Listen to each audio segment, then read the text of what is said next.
किए कहे घटगाँर राणी तो किए कहे शालुआ गछर राणी किए कहे नड़िया राणी तो किए कहे माँ तारिणी। आसंतु बुली जिबा माँ तारिणी पीठ घटगाँ जहाँ रोचे आम केन्दुझर जिले अवस्थित। रनिंग मोर स्टार्ट करुच्ची रघुनाथ मंदिर पाखर रघुनाथ पाखर जी मु घटगाँ माँ तारिणी पाखक आराम रोचे 275 किलोमीटर रोचे आ 275 किलोमीटर जर्निंग टा मुझे शेयर करी। प्लीज मो वीडियो शेष पर्यटन देखो आ वीडियो भल लगे लाइक शेयर सब्सक्राइब। टोटाल पूरा गेटअप पूरा आसी देखो ये रहा बाइक रे मु ट्रावेल करी। 7टा है देखो मु पहुँची जाइए आमर नयागढ़ रे आम पाई बड़ आम नयागढ़ देखिपारे सबुठारु सुंदर आम नयागढ़। आज तो पूरा फुल ट्रैवलिंग आज पूरा हम चेष्टा करी बहुत जल्दी मु पहुँचाई घटगाँ रे माँ को दर्शन करी। टाइम है 10टा आ मुझे पहुँची गली आमर चंडीखोल छपटे रहा चंडीखोल बजार अच्छी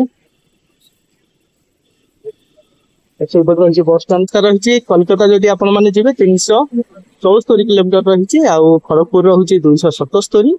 बालेश्वर 133 किलोमीटर आसिक पहुँची गली। देखिए पानी कोईली पाखे आईपटे रही देखते लेफ्ट साइड जावा लेफ्ट साइड आसिले आमर आसोरी केउंझर डिस्ट्रिक्ट आसोरी माँ घटगाँ पीठ रोचे 77 किलोमीटर अच्छी आ जाजपुर रोड रोचे 10 किलोमीटर आ केउंझर जदि जी 120 kilometre. Welcome to Panikoili Rimuli toll road.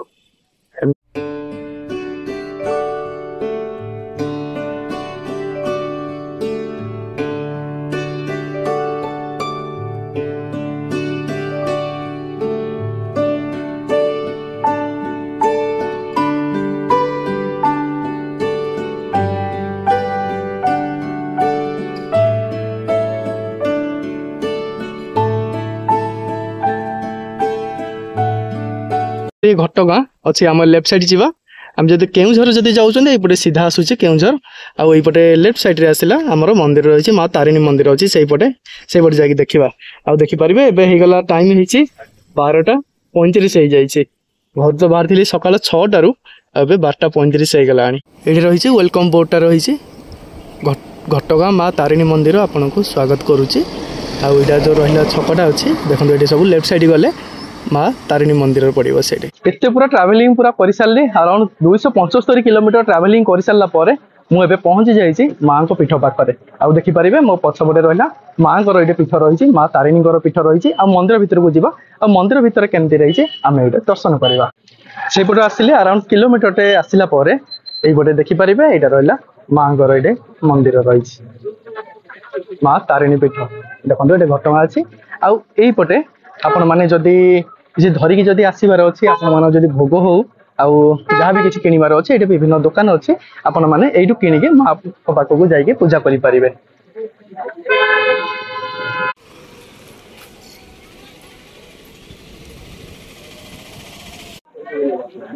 देखो ये माँ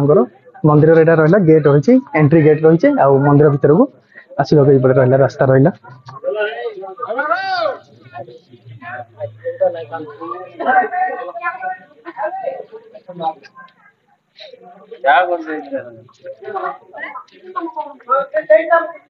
माँ को मंदिर साइड रे देखिपारे पुलिस बेट हाउस अच्छी आईपटे पूजा सामग्री भी रही ये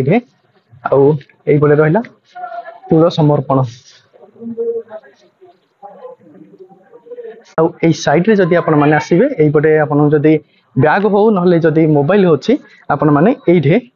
आपण माने को देखौछि एइठे आपण माने एइठे डिपॉजिट करिवे सब करिके भीतर को जिबे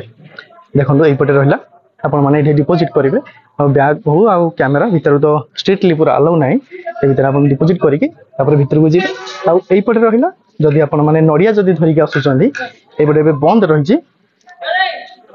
जदि नड़िया धरिक आसर टिकेट करेंगे गोटे नड़िया पिछा 10 टका। मंदिर ए पहड़ पड़ जाइए मंदिर टाइम जो पहड़ टाइम रही 1 ରୁ 3:30 पर्यंत मंदिर बंद रही आसुँच पूर्वर आपण मैंने निश्चित भाव में आसिक माँ को ये दर्शन कर दिखाँ ना 3:30 पर आसवे रहा माँ को ये मंदिर रही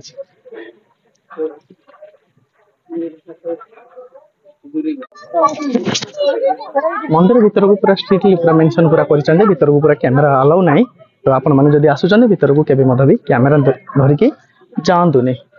देखो साइड रो माँ घर पीठटा मुझे देखा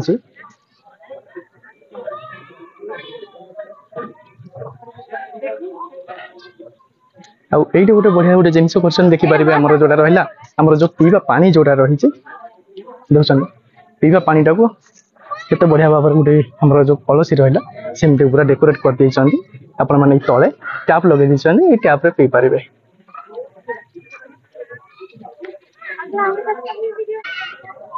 यहीपटे रहा टोटाल मंदिर रहा आप सामने देखिपारे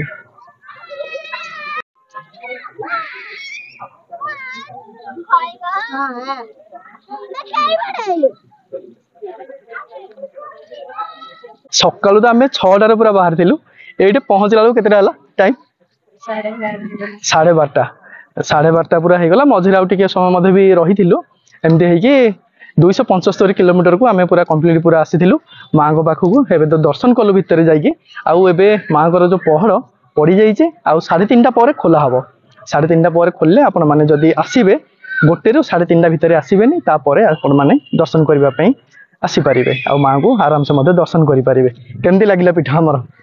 माँ तारिणी पीठ बहुत सुंदर पीठ होती मु तो आसी बहुत वर्ष तले आसती माँ को तो डोरी लगी पारि नाला आम तो से आसी पार नु आज फाइनाली माँ को डोरी लगी जाइए मु माँ को पाखे पहुँची जाइए माँ को दर्शन भी बढ़िया भाव में पूरा कली आपण मैंने तो जानी आमर नड़िया राणी रहिले माँ घटगाँ तारिणी आउ जुआड़े भी देखिए पूरा नड़िया जो रहा माँ को पाखे जो भोग होची जो गाड़ी भी हाथ मारले भी नहीं जाऊँगी माँ को ना शुणिकी माँ को महिमा एत अधिक रही आपण मैंने निश्चित भाव में माँ को पाखक आसतु ये तो आज रही पूरा लघुचाप पूरा रही लघुचाप जो वर्षा टिके पड़ी आउ स्टार्टिंग जो आसला बेले तो पूरा किसी भी माने वर्षा मत किसी भी ना एत जोर से पूरा खरा है माने बहुत खरारे खरारे पूरा आसिले आउ एबे आसला पर ये वर्षा टिके पड़ुचे आउ ये देखो ये गोटे छोट गोटे पार्क गोटे अच्छी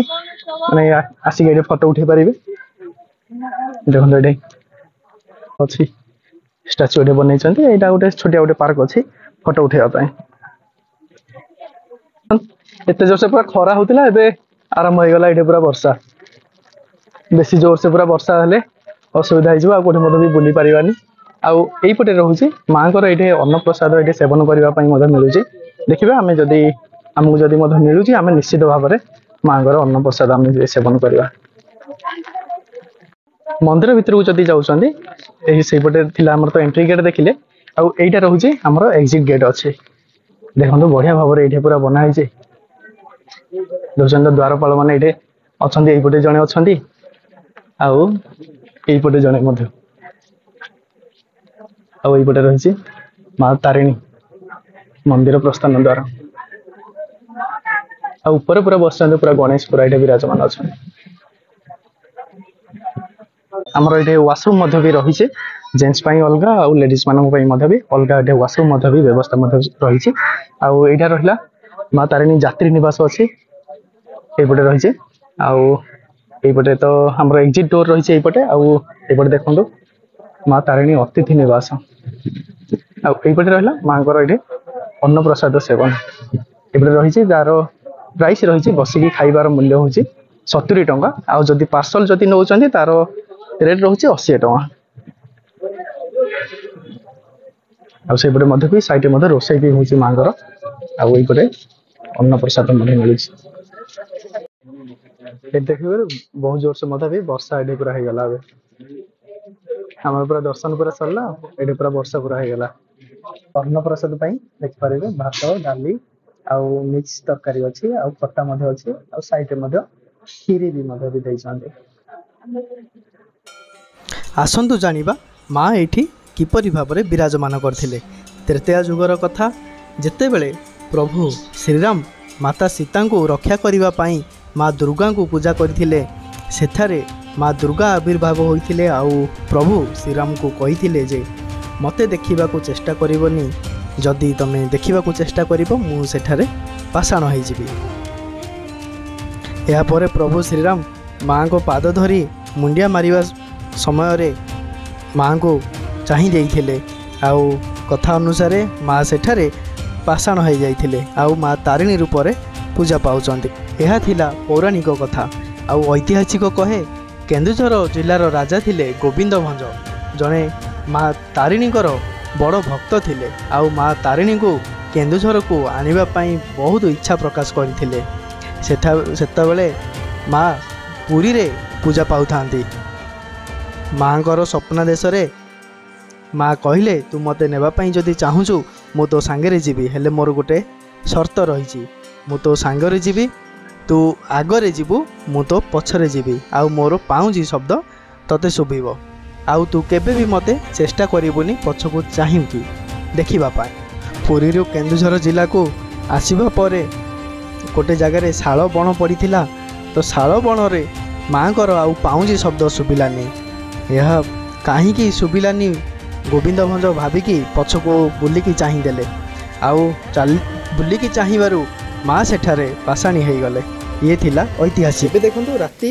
8:30 ହେଇଯାଇଛି। 8:30ରେ ଏବେ ମନ୍ଦିର ପହର ପଡ଼ିଗଲା। ଆଳତି ପହର ପରେ ମନ୍ଦିର ହିଁ ବନ୍ଦ ହୋଇଯାଉଛି। ଆପଣମାନେ ଯଦି ଆସିବେ 7:30ରେ ହିଁ ପହଞ୍ଚି ଯାଆନ୍ତୁ। 7:30ରେ ଆପଣମାନେ ଆଳତି ଦେଖିପାରିବେ। ଆଳତି ଦେଖିଲା ଦର୍ଶନ କରିସାରିଲା ପରେ ତାପରେ ଯାଇକି ମନ୍ଦିର ଯାଇକି ବନ୍ଦ ହୋଇଯାଉଛି। କାରଣ 8ଟାରେ ବନ୍ଦ ହୋଇଯାଉଛି ମନ୍ଦିର। ଆପଣ ତା ପୂର୍ବରୁ ଆସିପାରିବେ। ତ ଦେଖନ୍ତୁ ଇଏ ରହିଲା ରାତିର କିଛି ଭିଉ ରହିଛି। ବର୍ଷା ଯେହେତୁ ହେଇଯାଇଛି ଆଉ ଟିକେ ମଧ୍ୟ ବି ଯେଉଁଟା ଗରମ ଥିଲା ଦିନ ବେଳେ ଆଉ ଟିକେ ଥଣ୍ଡା ଟିକେ ଲାଗୁଛି। ବହୁତ ବଢ଼ିଆ ଲାଗୁଛି କ୍ଲାଇମେଟ୍।